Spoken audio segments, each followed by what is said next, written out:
علیکم، ہم novel start کر رہے ہیں حالم، اس کا پارٹ 15 سٹارٹ کرتے ہیں۔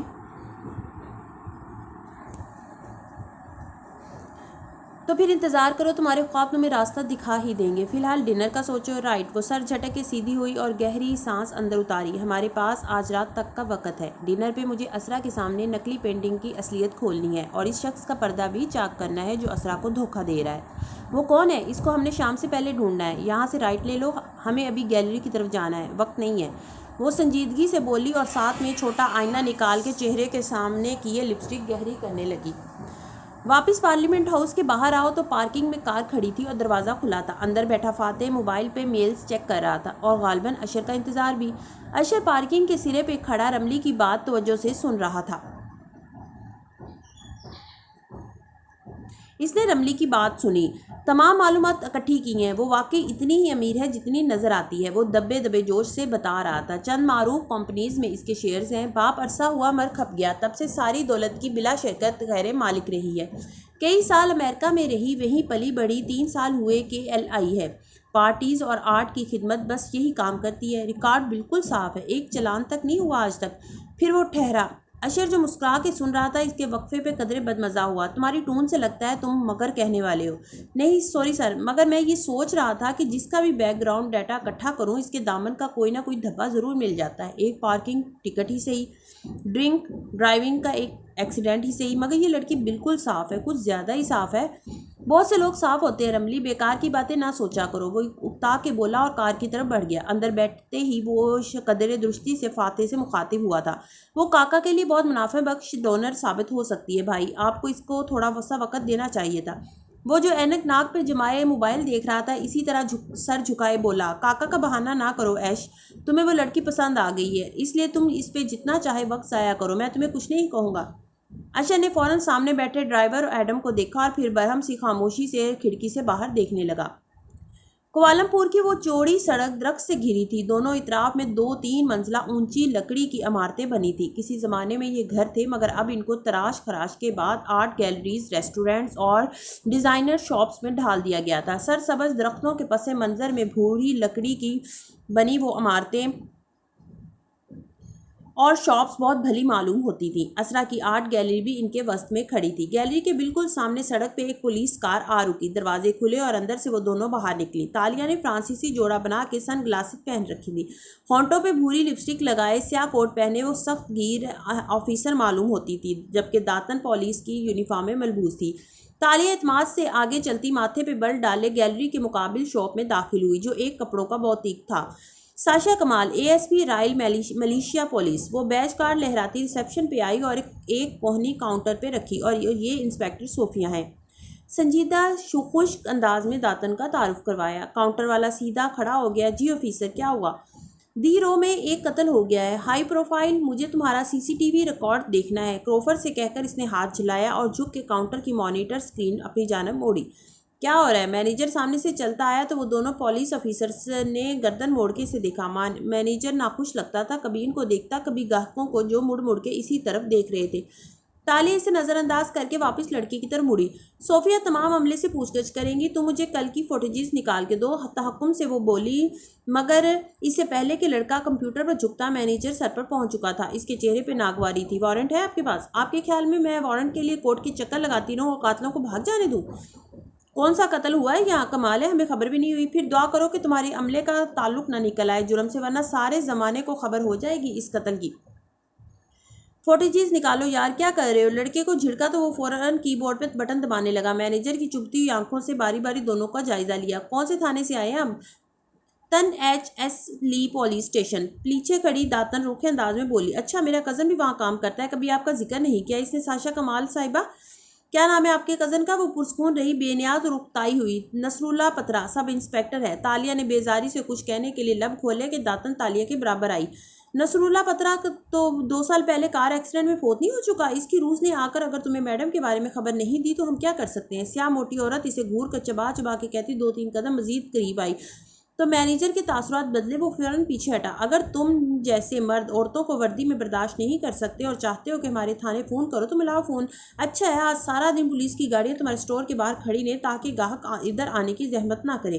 موٹی ایک ایک حرف تپش سے ادا کرتی گھورتے ہوئے آگے آ رہی تھی اور مینیجر پیچھے ہٹ رہا تھا۔ اس کے چہرے کی کلفت اور شک سب زائل ہو چکا تھا۔ اب ہم تھانے سے کسی مرد آفیسر کو بلا کے لائیں گے یا تم لوگوں نے تعاون کرنا ہے؟ تانیہ برہمی سے بولی۔ لگاؤ ان کو کیا دیکھنا ہے، شاباش دکھاؤ۔ وہ لڑکے کی طرف گھوما تو وہ یس باس کہتا جلدی جلدی مطلوبہ فوٹو نکالنے لگا۔ تالیہ نے بدک مسکراہٹ دبائے فلیش ڈرائیو اس کی طرف بڑھائی۔ باہر پولیس کار میں بیٹھتے ساتھ ہی وہ داتن کی طرف گھومی تھی۔ تمہیں کیسے پتا چلا کہ اس کا کزن مر چکا ہے؟ داتن نے جواب میں شاہانہ بے نیازی سے کندھے اچکائے۔ میں کردار میں خود کو اچھے سے ڈھالتی ہوں تالیہ، جس تھانے کی آفیسر کا رول کر رہی ہوں اس کے 20 سال کا ریکارڈ میرے زرخیز ذہن میں محفوظ ہوتا ہے، ایک ایک شخص کا نام، ایک ایک کیس کا نمبر۔ واو داتن بے حد متاثر ہو کے بولی۔ میں کتنی امپریسڈ ہوں، تم سوچ بھی نہیں سکتی، اتنی ذہین اور باکمال گرفٹر کا ساتھ میرے لیے کتنے فخر کی بات ہے۔ کاش میں بھی تم جتنی ذہین ہوتی، آخر میں افسوس سے بولی تو داتن کے سیاہ گالوں میں سرخی گھلی۔ وہ شرمانے کے ساتھ حیران بھی ہوئی۔ سچ؟ ہرگز نہیں، وہ چٹک کے بولی، کیونکہ مجھے اچھی طرح معلوم ہے کہ تم جب بھی پولیس والی کا رول کرتی ہو تو کان میں لگے اس آلے سے اس کے کان سے ٹکڑا کھینچ نکالا۔ ہر وقت اپنی پولیس والی دوست سے آن لائن رابطے میں رہتی ہو تاکہ ادھر کوئی کسی کا نام لے، ادھر تمہاری دوست تمہیں کان میں خبر کر دے ہو۔ آلہ اس کی مٹھی میں پٹکا، لیکن داتن ذرا بھی شرمندہ نہ ہوئی۔ یہ بھی آرٹ کی ہی ایک قسم ہے اور اسے شارٹ کٹ کہتے ہیں۔ داتن نے افسوس سے اسے دیکھا اور کار سٹارٹ کی۔ دل دکھانے والوں کا قیامت کے دن الگ سے حساب ہوگا تالیہ، اس سے پہلے دنیا کی آدھی آبادی کا کھانا کھا جانے والوں کا ہوگا۔ سنجیدگی سے کہتے ہوئے اس نے لیپ ٹاپ کھولا، فلیش اس میں لگائی، اسکرین ذرا سیدھی کی اور گردن جھکا کے غور سے دیکھا۔ مسز اسرا نے کہا تھا کہ میرے آنے سے پہلے عرب شیخ نے آ کر پینٹنگ ان کو دی۔ یہ دیکھو، یہ میں جا رہی ہوں شاپ میں۔ وہ ویڈیو کو پیچھے کر رہی تھی جو سٹور کے بیرونی کیمرے سے لی گئی تھی، اور اس میں گیلری میں جاتے لوگ صاف دکھائی دے رہے تھے کیونکہ سٹور اور گیلری آمنے سامنے تھے۔ اوہ، یہ ہے وہ عرب شیخ جس نے مسز اسرا کو پینٹنگ دی۔ اس کے گارڈز پینٹنگز کا باکس اٹھائے اندر لے کے جا رہے ہیں۔ اسے پہچانتی ہو؟ اس نے اسکرین کا رخ داتن کی طرف موڑا۔ اس نے ڈرائیو کرتے ہوئے ایک نظر ڈال لی۔ نہیں، کون ہے یہ نوفل ہے، شیخ جاسم کا ملازم جس سے ہم نے پینٹنگ چرائی تھی، مگر یہاں تو یہ بڑے اچھے کپڑے جوتے پہن کے آیا ہے، ڈیزائنر گلاسز، واہ، شیخ بنے کی اداکاری کر رہا ہے۔ تمہیں اس کی ابھی تک شکل یاد ہے؟ جواب میں تالیہ نے سلگتی نظر اس پہ ڈالی۔ بدقسمتی سے میرا زرخیز دماغ 20 سال پہلے تھانے کا ریکارڈ تو اپنے اندر محفوظ نہیں رکھتا، مگر 1.5 سال پہلے چوری کی گئی پینٹنگ سے متعلقہ گھر کی تمام معلومات یاد ہے مجھے۔ یہ نوفل ہی ہے، اس کی پوری چھان بین کی تھی تم نے؟ یعنی اس نے شیخ بن کے پینٹنگ مفت میں دی ہے، عطیے کے طور پہ؟ اگر پیسے کمانا مقصد نہیں ہے تو پھر کیا؟ دشمنی؟ کیونکہ جب نیلامی پہ اسرا یہ پینٹنگ بیچیں گی اور وہاں خریدار نے ماہرین کو بلا کے اسے چیک کروایا اور میڈیا کے سامنے یہ بات کھلی کہ پینٹنگ نکلی ہے، تو اسرا مشکل میں پڑ جائیں گی۔ پچھلے 10 سال سے بیچی ایک ایک پینٹنگ کا آڈٹ ہوگا مقدمے اسکینڈل۔ تو ہم ان کی مدد کیوں کر رہے ہیں؟ یہ ان کا معاملہ ہے، ہمارا اس سے کیا لینا دینا؟ میں وان فاتح کو اس طرح ہرٹ ہوتے نہیں دیکھ سکتی، بس میں نہیں دیکھ سکتی۔ اس نے اسکرین آہستہ سے فولڈ کی۔ یہ جو کوئی بھی ہے، اس کا مقصد وان فاتح سے دشمنی نکالنا ہے، نہ کہ اسرا سے۔ داتن نے ڈرائیو کرتے ایک گہری نظر اس پہ ڈالی۔ وہ سیاستدان ہے اور وہ بھی شادی شدہ، 2 بچوں کا باپ۔ تمہیں اس کی فکر نہیں کرنی چاہیے تالیہ؟ سیاستدان بہت رلاتے ہیں اچھے دل کی لڑکیوں کو۔ 3 اس کے 3 بچے تھے۔ وہ باہر دیکھ رہی تھی، آنکھوں میں کرچیاں سی چبھنے لگی۔ کیا واقعی مجھے اس سے محبت ہونے لگی ہے؟ خیر آجا، تم کیا کرو گی؟ میں اس نے آنکھیں رگڑی اور ون اسکرین کے باہر دیکھتے ہوئے مسکرائی، جہاں بارش کے بعد اب سورج جھانکنے لگا تھا۔ میں آج ڈنر ٹیبل پہ وان فاتح کو بتاؤں گی کہ میرا ٹیلنٹ کیا ہے۔ ایک عزم ان چمکدار آنکھوں میں جھلملانے لگا تھا، آنسو خاموش ہو گئے تھے۔ شہر کے دوسرے حصے میں وان فاتح کی کار ایک عمارت کے سامنے رکی تو اشر، جو اس گفتگو کے بعد سے اب تک خاموش ہی تھا، نکلنے سے پہلے اچھڑتے انداز میں سے دیکھ کے بولا، آپ اندر نہیں چلیں گے؟ ارادہ بدل دیا ہے، آفس جاؤں گا۔ وہ سر جھکائے ابھی تک موبائل دیکھ رہا تھا۔ شاید آپ اس گیدرنگ کو اس لیے اوائڈ کر رہے ہیں کیونکہ یہاں سب آپ سے استعفے کی بابت سوال کریں گے۔ میرا خیال ہے اب وہ وقت آ ہی گیا ہے جب آپ اپنے استعفے کا اعلان بہادری کے ساتھ کر ہی ڈالیں۔ اس کے لہجے میں برہمی اور خفگی کا عنصر نمایاں تھا۔ فاتح نے نظر تک نہیں اٹھائی اور وہ کار سے نکل گیا۔